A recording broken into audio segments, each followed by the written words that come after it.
Assalamualaikum warahmatullahi wabarakatuh. Alhamdulillahirabbil alamin wa bihi nasta'inu ala umuri dunya wadin. Wassalatu wassalamu ala asrofil anbiya'i wal mursalin wa ala alihi wa sahbihi ajmain, amma ba'du.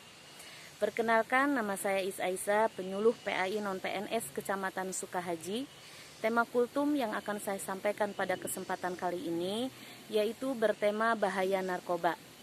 Kita sering melihat dan mendengar di media sosial tentang tertangkapnya bandar narkoba, pengedar narkoba, pecandu narkoba yang didapati barang bukti narkoba yang jumlahnya tidaklah sedikit. Hal ini membuat kita kaget dan sedih, prihatin. Kita bertanya-tanya bagaimana tidak. Setiap tahunnya tingkat kematian akibat dari narkoba terus meningkat. Orang sakit terkapar di rumah sakit disebabkan oleh narkoba, dan rumah-rumah rehabilitasi dipenuhi oleh pecandu narkoba. Banyak kasus kematian atau penyakit yang menyebar disebabkan oleh narkoba. Tidak lain karena peredaran narkoba di Indonesia sangat pesat sekali. Dan ini menjadikan bahasan bagi kita bagaimana bahayanya narkoba dan narkoba dalam agama Islam. Ada banyak faktor yang menyebabkan seseorang bisa terjerumus ke dalam narkoba. Di antaranya yaitu bisa dipengaruhi oleh faktor lingkungan, kemudian bisa dipengaruhi oleh faktor teman sebaya atau akibat dari coba-coba, kemudian pengaruh orang tua yang pola asuhnya yang otoriter, bisa pengaruh dari film atau televisi. Dan mereka itu tidak tahu bahayanya mengkonsumsi narkoba. Narkoba disebut juga sebagai nafja, yaitu kepanjangan dari narkotika, psikotropika, dan zat adiktif. Narkoba itu terbuat dari bahan alami, bisa juga dari bahan buatan, yang apabila seseorang mengkonsumsi narkoba bisa mengakibatkan kecanduan, bahkan bisa mengakibatkan kematian. Efek dari mengkonsumsi narkoba tersebut dapat berdampak menyebabkan perubahan pikiran, perubahan perasaan, dan tingkah laku bagi pemakainya, menyebabkan gangguan fisik dan psikis, dan kerusakan susunan saraf pusat, bahkan sampai menyebabkan kematian.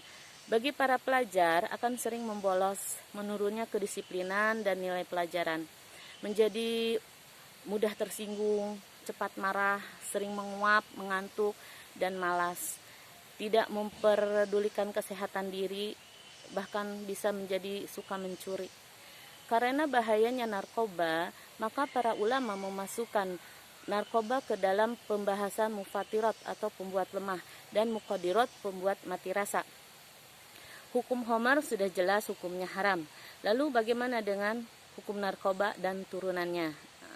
Karena narkoba efeknya atau dampaknya sama dengan khamar, memabukkan, membuat rusak akal, maka dihukumi sama dengan khamar, sebagaimana di dalam Quran surat Al-Maidah ayat 90. Orang yang mengkonsumsi minuman keras atau mengkonsumsi narkoba, mereka akan cenderung membuat kelompok atau membuat geng dan saling bermusuhan, pertikaian, saling membunuh, dan itu adalah perbuatan setan. Orang yang meminum khamar atau mengkonsumsi narkoba akan hilang akalnya, dan itu berarti tidak mensyukuri anugerah yang Allah berikan setelah iman, sehingga dengan minuman keras atau narkoba mereka akan hidup berperilaku seperti binatang, bahkan bisa lebih buruk daripada binatang. Ilustrasinya yaitu misalkan kita membawa uang atau HP berpapasan di jalan dengan seorang binatang, misalkan anjing, harta kita bisa aman, kita juga bisa aman. Tetapi apabila kita berpapasan dengan pecandu narkoba atau peminuman keras, harta kita bisa dirampasnya, bahkan bisa jadi nyawa kita diambilnya atau dibunuhnya, karena mereka sudah rusak akal. Bahkan rela menjual dirinya hanya untuk dapat membeli narkoba. Di dalam Quran surat Al-A'raf ayat 157, di situ dijelaskan, dan a'udzubillahi minasyaitonirrajim, bismillahirrahmanirrahim, wa yuhillu lahumut thayyibati wa yuharrimu 'alaihimul khaba'ith, dan menghalalkan bagi mereka segala yang baik dan mengharamkan bagi mereka segala yang buruk. Nah, lalu bagaimana dengan narkoba? narkoba itu tergolong baik atau buruk? Jelas buruk ya. Nah, setiap yang khabais akan terlarang dengan ayat ini, dan makna khabais ini yang berdampak negatif. Kira-kira narkoba berdampak negatif tidak ya? Jelas negatif ya, seperti yang tadi saya katakan. Bagi orang yang akalnya sehat akan mengatakan kalau narkoba berdampak negatif.